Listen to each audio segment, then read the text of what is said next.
Anda orang tua yang sedang pusing menghadapi anak bandel, Anda orang tua yang angkat tangan ketika menghadapi anak yang nakal atau bandel, jangan khawatir. Audio Jungle. Audio Jungle. Assalamualaikum warahmatullahi wabarakatuh. Salam Kak Yano Bintang. Para orang tua banyak yang mengatakan bahwa anaknya bandel, anaknya nakal, anaknya kurang ajar. Tanpa alasan, tanpa dipikir, dia langsung mengecap, mengatakan bahwa anaknya nakal, anaknya bandel. Ketahuilah bahwa anak itu tumbuh dan berkembang tidak hanya dengan fisik, tapi dengan jiwa, dengan emosional, dengan rasa, dan yang paling penting dengan pikiran yang semuanya masih sempit, masih kecil, masih sederhana. Anak belum tahu aturan, maka dia akan mencoba-coba. Anak belum tahu norma, budaya, maka dia akan coba-coba. Anak tidak akan segan-segannya lari telanjang keluar, karena dia tidak tahu bahwa tidak berpakaian itu tidak sopan. Anak akan berteriak pada orang lain karena dia tidak tahu kalau berteriak pada orang lain itu tidak sopan. Dan anak berkata-kata mengumpat, kata-kata jorok, kata kotor, karena dia tidak tahu kalau itu sesuatu yang dilarang karena tidak santun. Nah, berarti anak seperti itu wajar. Karena memang belum tahu, karena memang masih anak-anak, masih kecil, dan dia punya pikiran, punya jiwa, punya emosional, punya tingkah laku. Maka orang tua harus sadar bahwa dia adalah anak dalam bentuk kecil. Bukan orang dewasa dalam bentuk kecil, artinya anak yang dianggap sebagai orang dewasa. Dan anak normal memang seperti itu. Coba bandingkan kalau anak Anda nggak normal, dia diam saja. Tidak bisa ngomong, di pojokan, diam. Kita malah sedih. Ya, tetapi ada 6 resep untuk menangani anak yang bandel, anak yang nakal. Yang pertama, jangan sekali-sekali mengecap anak bandel atau anak nakal kepada kita, kepada anak kita. Contohnya, itu si bandel kok belum datang kemana? Si bandel mau kemana si bandel? Si nakal itu mau kemana anak nakal? Mana anak nakal? Tidak boleh. Hindari dan hati-hati jangan sampai menyebut anak kita nakal. Tetapi pakai kata lain yang tidak akan membekas pada diri dia sampai besar nanti. Kalau dia terlanjur membekas bahwa dirinya bandel, bahwa dirinya nakal, sampai tua pun dia akan selalu nakal. Karena memang sudah dilisensi, sudah dicap sebagai anak yang bandel dan nakal. Itu resep yang pertama, hindari julukan si bandel atau si nakal. Nah, yang kedua,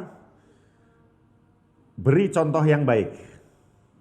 Karena masih anak, dia belum tahu apa semestinya, apa yang harus dilakukan, sehingga beri contoh yang baik. Contoh meletakkan sandal, contoh mandi, pokok contoh-contoh yang lain, tunjukkan yang benar, tunjukkan yang salah, tunjukkan yang ini. Jadi beri contoh yang baik. Beri keteladanan yang baik. Ketika ngomong ke orang harus lembut, tidak suara keras. Lalu ketika beri contoh yang baik dan diberitahukan bahwa sesuatu yang baik itu akan disukai banyak orang, dan orang yang hebat, orang yang pintar itu selalu melakukan hal yang terbaik. Jadi beri contoh yang baik. Itu yang kedua.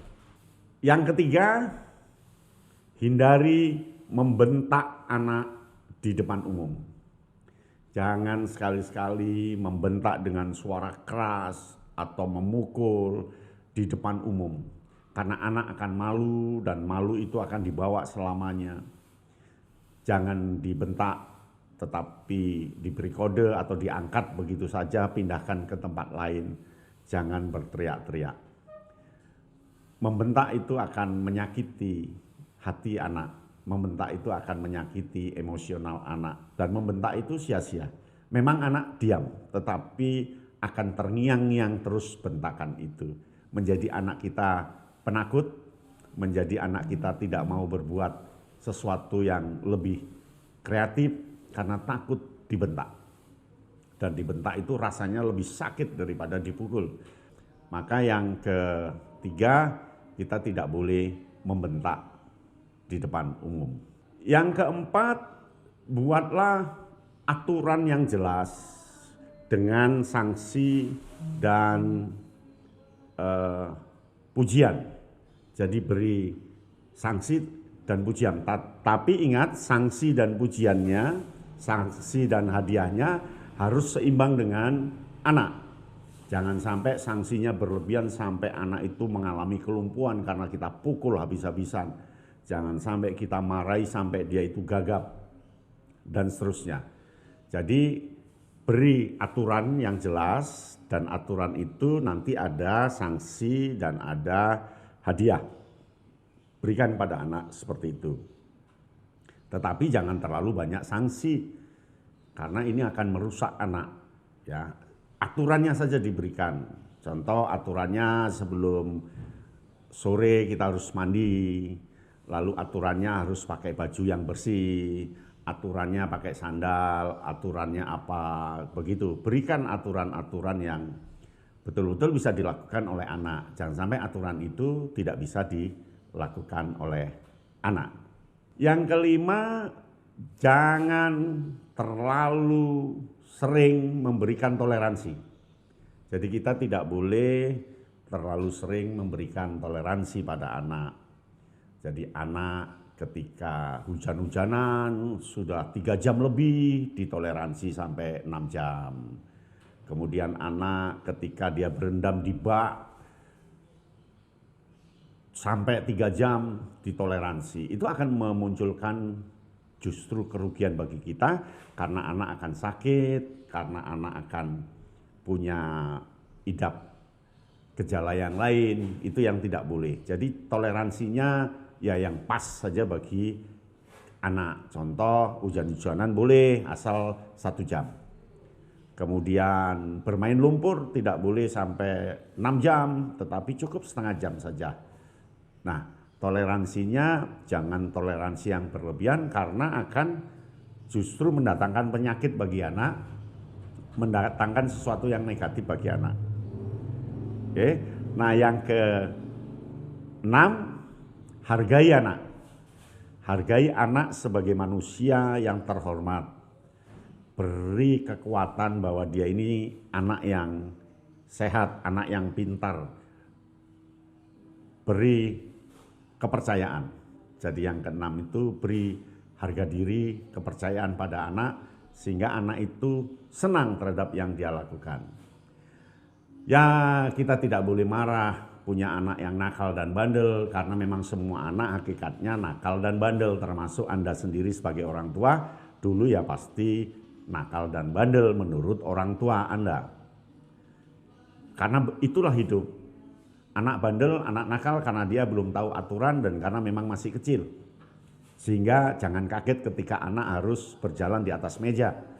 Karena dia tidak tahu kalau berjalan di atas meja itu dilarang dan tidak bagus.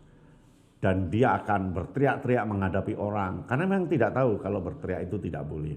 Bahkan ketika kita ajak jalan-jalan ke mall, ke pertokoan, dia bisa ngambek, nangis keras supaya mencari perhatian orang lain. Karena memang dia tidak tahu kalau itu tidak boleh, dilarang. Maka baik-baiklah pada anak, aturlah dengan bagus, kelak anak Anda akan dewasa. Itu kan paling hanya hitungan tahun, nggak sampai 5 tahun, nggak sampai 3 tahun ya, setelah itu berkembang. Jadi jangan hidup itu seperti hari itu. Karena kita dengar ada orang tua yang sampai menyakiti anaknya, sampai lumpuh, sampai nggak bisa jalan, memaksa, dibentak, sampai anak itu punya kelainan. Kelainan apa? Di segmen berikutnya akan kita berikan. Sampai di sini ya, beri komentar. Salam Kak Yanto Bintang. Audio Jungle. Audio Jungle.